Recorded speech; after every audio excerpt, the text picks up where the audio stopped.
ఒక పక్క 'పుష్ప' మూవీ రికార్డులు బద్దలు కొడుతుంటే, ఇంకొక పక్క అల్లు అర్జున్‌కైతే పోలీసులైతే చుక్కలు చూపిస్తున్నారనే చెప్పవచ్చు. దీనంతటికి కారణం 'పుష్ప' మూవీ రిలీజ్ అప్పుడైతే ఏదైతే జరిగిందో సంఘటన, ఒక వ్యక్తి అయితే చనిపోయారు. మీ అందరికీ తెలిసిందే. వాళ్ళ బాబు అయితే హాస్పిటల్‌లో ఉన్నారు. అది కూడా మన అందరికీ తెలిసిందే. దీని కారణంగా అల్లు అర్జున్ అయితే ఒకసారి జైలుకి వెళ్లి బెయిల్ మీద వచ్చిన సంగతి అయితే మన అందరికీ తెలిసిందే. కాకపోతే ఈ రోజైతే అల్లు అర్జున్‌ని మళ్ళీ అరెస్ట్ చేశారు.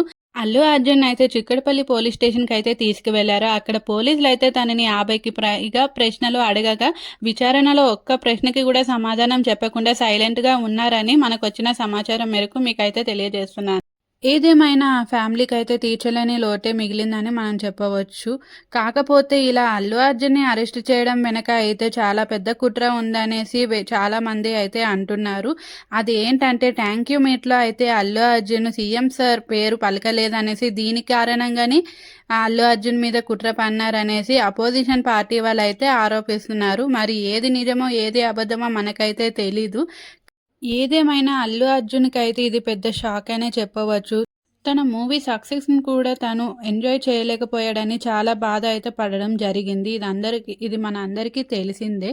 అల్లు అర్జున్ గారికైతే ఇటు సినీ ఇండస్ట్రీ, అటు అపోజిషన్ పార్టీ వాళ్ళ సపోర్ట్ అయితే ఫుల్‌గా ఉంది. కానీ న్యాయం ఎటు సైడ్ అనేది ఎవరికీ తెలీదు కదా! కోర్టులోనే తెలుస్తుంది.